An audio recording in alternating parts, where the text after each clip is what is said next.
want to go ahead and just welcome those of you who are here for the very first time. This is our second masterclass that we are doing here at Rich Black Doc. And the first was amazing. We were talking about a strategy that can be used to address debt. And in this masterclass, we're going to be talking about strategies that are essential for our taxes. So as high income earners, and especially depending on the state that you are living in, you are probably paying some heavy tax bills, and you want to find out how can you decrease how much you're paying. Like, we want to get on the wealthy folk status where they're making millions and paying little, right? And we very much so deserve to do so, right? And so the goal for this class is to talk about some of those strategies that we can have and utilize, and maybe some misconceptions that we have, mistakes that we may be making, and honestly, anything else that you all want to know. That's one of the main goals of having this live masterclass, is so that you all can be able to ask your own questions while we have an expert here. Because I know some of you all probably know many times you got to pay to get a consultation. But listen, I am out here hustling, trying to make the connections and get some value, like amazing quality people to come in and provide the information that will help us to strategically and successfully achieve our financial freedom goals. Why? Because that time and money freedom is what's going to allow us to serve on our own terms, create powerful legacies, and enjoy fulfilling lives. That is my passion. And if that is yours too, type a yes in the comment, because this is going to be about all of that and more. With that said, I do want to go ahead and transition into introducing our speaker, because let me tell y'all, time is going by so fast when we have amazing conversations to talk about. And we want to especially give time at the end for you to ask any questions that you may have.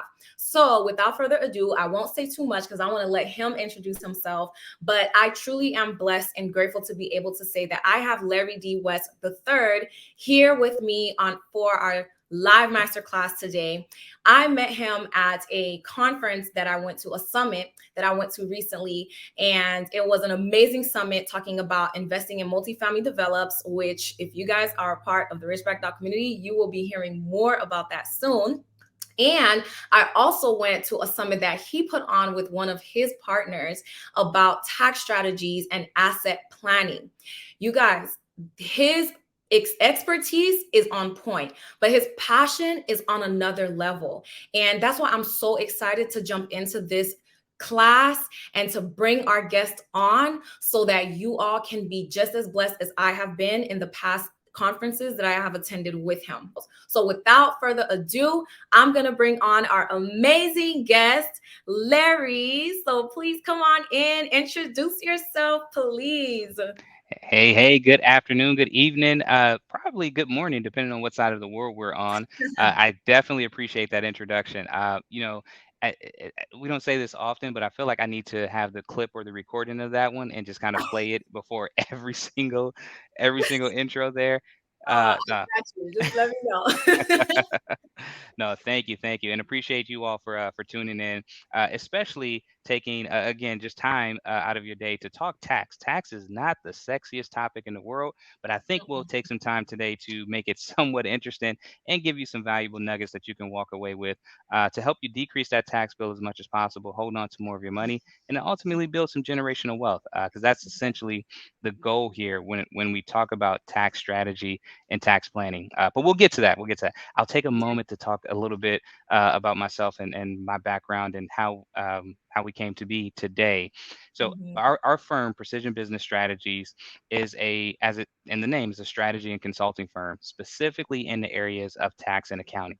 Now, many of us know when we have our accountants, our CPAs, our EAs, our CTCs, we bring our stuff to them at the end of the year, probably at the top of the year, and we say, hey, here's my stuff. Tell me how much I owe, or am I getting a refund? And for some of us, we're pretty happy with that number because we did some planning and we knew what the results were. But for many more of us, we're kind of anxious throughout the process and sometimes mad at the end of how in the heck am I paying this much and how do I pay less? Right. Because we all hear Donald Trump, Jeff Bezos, Bill Gates, all these guys that pay less in taxes than their employees, or as some folks like to say, they pay less in taxes than their secretaries. Right. Um, and that's an underlying theme that we'll get in today. But our firm really focuses on how do we proactively get ahead of the Mhm. tax piece to put strategies in place today so that we know what the results are tomorrow, and also we can plan for the next year or years coming down the line. And that's essentially the space that we play in. Nice, nice. Thank you. That was amazing. I'm so excited. I mean, it's going to be really, really good because this is literally what you do all day, every day, like helping individuals create that wealth, keep as much money as they can, and pay as little money as they can. So, Absolutely. with that said, please tell us, like, for those of us who haven't really paid attention to like taxing, like me, like I just, it's not my thing. I let my husband handle that, but I'm like, okay, I want to know and understand this too. And so many individuals in the audience, can you just tell us, like, basically what are some misconceptions that we may have or mistakes that we may commonly be making when it comes to taxes? Yeah, I'll walk through a few of the big three. I call it the big three in terms of what we see, and a Mm-hmm. few of these kind of depend on what side of the aisle you're on. Perhaps if you're a traditional W-2 employee versus being a business owner, or perhaps a combination of both. But the first thing is getting a large refund is celebrated, and when you look at that, you have to understand why the refund is there. Typically, Mm-hmm. this isn't always the case, but typically you're getting a large refund because you overpaid throughout the year. And for some people, they're like, hey, I don't want any dealings with the IRS. I will take the refund. But what you Right. essentially did was give the government a interest-free loan, and all they're doing is Mm. giving you your own money back. And so if you're not Wow. paying attention to your W-4, your quarterly tax payments, or your withholdings, you could essentially Mhm. be losing free cash flow throughout the year that you could be using to invest in other places and get a better return than just getting a refund from the IRS. Mm. The second thing, talking about quarterly taxes, this is more Mhm. for business owners. They tend Mhm. to either not know or simply not pay their quarterly estimated taxes. And what does that mean? Well, when we're traditional W 2 wage earners, we don't have to pay quarterly taxes because every time we get a paycheck, federal tax, state tax, Social Security, Medicare, all those taxes typically come out for us, right? Okay. But when you're a business owner, you control the entire landscape of the money, and you're ultimately responsible for paying those taxes. The Mm. IRS expects you to pay those in quarterly. Now, it's not a perfect quarterly system. I can talk about those dates here in a moment, but they're basically putting the onus on you to pay them what you owe, using quotations here, every quarter. If we don't make proper quarterly estimated tax payments, then we Mhm. could end up with a penalty at the end of the year and end up owing more or giving more away. So measuring, or I shouldn't say measuring, accurately tracking the income that you're earning as a business owner throughout the months and or quarters, and then properly paying your quarterly estimated tax payments could save you Mhm. money in the long run. And Mhm. that's true on the state level and on the federal level in terms of the IRS. Okay. The last one, and this may not be the case for our higher income earners, but I Mhm. see a lot of folks tend to ignore the value of retirement accounts as a tax planning strategy. Mm. Now, there are two sides of the aisle. You can have a traditional account, which you get a Mhm. tax deduction today, and Mhm. then whenever you take that money out at retirement, you're taxed on it. Or you can have a Roth account where you don't get the tax deduction today, so you pay taxes on that money today, but then it grows tax free and you can take it out tax free once you hit retirement age. But a lot of times, especially through the earning years, it's more important to have money in the household today as Right. opposed to strategically thinking about the future. And so I'd Right. say don't downplay the significance of retirement accounts, especially Mhm. for higher income earners, whether it's the traditional or the Roth side. Right. One of those could be valuable. So nice. Can you please tell us, as we wrap up, what's an example of a client that you helped who was almost going to have a high tax bill, but you were able to help them avoid that? And I remember you had gave one example at the summit, and I think you had them go make a passive investment because they didn't have time to go try to find nothing else. So can you tell us and like give us like numbers, even if you don't use the exact numbers, but just so we can understand the difference it makes to have those tax strategies on hand? Yep, absolutely. So I'll give you two, and this was actually at the top of the year. I think it was either January 5th or 6th. It was less than a week into the year, and we generated about $600,000 in tax deductions for this particular client using the strategy that I was just talking to Dr. Pascal about a moment ago in terms of the cost segregation. They had just acquired a huge suite of properties. They got an amazing sweetheart deal, and till this day, I don't understand how they came across this deal, but they did. But it's a huge. They acquired a huge portfolio of properties, and they paid a decent amount, but they didn't pay nearly as much as what they should have. Anyway, Mhm. what we did was we looked at the full landscape. They acquired this full set, and we looked at the cost segregation study, and this person, their spouse, had already been managing their real estate portfolio. They had a fairly small portfolio at the time, but primary client worked full time in the business, growing the business, but the spouse was managing the real estate portfolio. Well, we used two strategies to pull this together. We ran a cost segregation on the majority of those units to Mhm. generate $600,000 in tax deductions, and Mhm. the spouse qualifies as a real estate professional in the eyes of the IRS, which means the negative part, right? We depreciation deduction that flows through will wipe out almost all of the taxable income that the main client is earning. Their tax bill is going to effectively be zero or pretty close to zero because of those two strategies. And that's something that we did at the top of the year. One that we did at the bottom of the year last year, we had a client who had an equity event, sold a stake inside of one of the companies, Mhm. staring down a $2.9 million tax bill. By the time we were done with the strategies that we put in place, they wrote a check for $421,000. Now, What? heart still hurts, right? $400,000 is no small sum of money. But when you're Wow. looking at a $2.9 million tax bill to walk away only paying 400, that's pretty good. And the majority of that was, I think 179,000 of that was from the state, and then the rest was on the federal side. And that was using a combination of some strategic real estate investments as well as some charitable investments that we made. So that was a powerful one. Wow.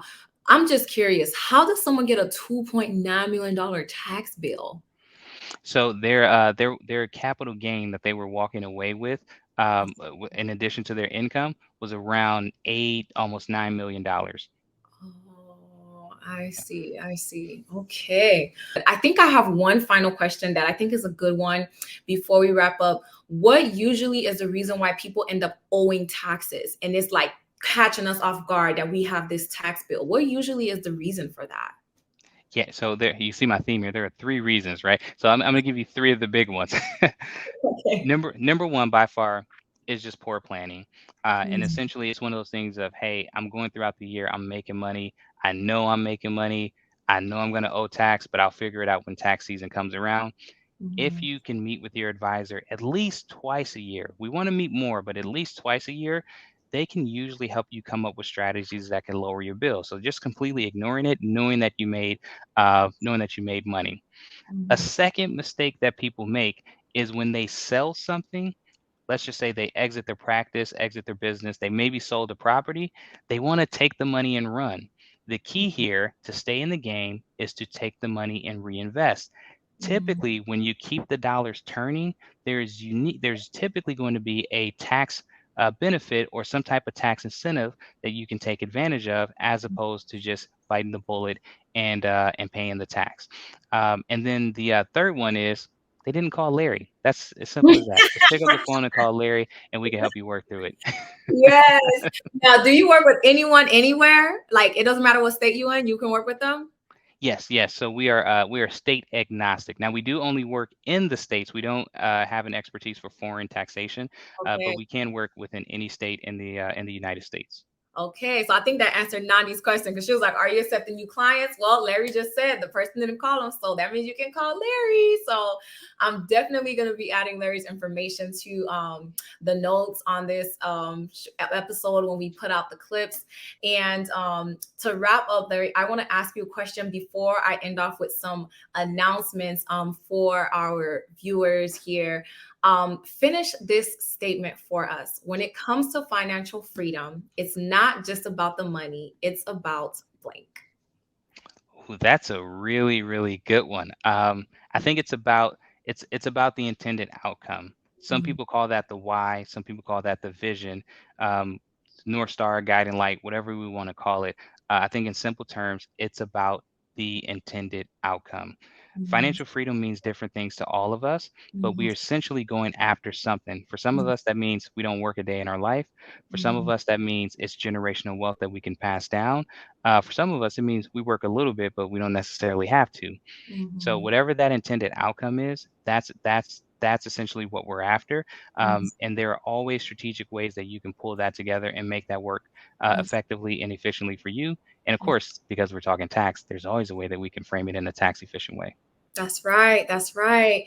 And I just thank you so much for this. And like your passion. I mean, I know we were just talking nothing but like taxes and facts and everything, but you guys, when I tell you, I'm so grateful to know Larry and have him on my team. Like I know that I can say that because he's heard me share my mission for Rich Black Dogs so many times. I was like, look, I'm trying to help out my peoples, my fellow. I mean, anyone who hears, what I put out there, my hope is that it'll encourage them to pursue financial freedom. But I'm especially like trying to find the ways to help my fellow Black dogs be able to create the time and the money freedom so that they could really focus on the service that they went into their careers for, not be stuck trading their time for money, not be stuck worrying about what will happen if they can't be actively earning the income, but rather can instead serve on their own terms, as little or as much, without it impacting the fulfilling life that you want, and in a way that allows you to create the powerful legacy that you want.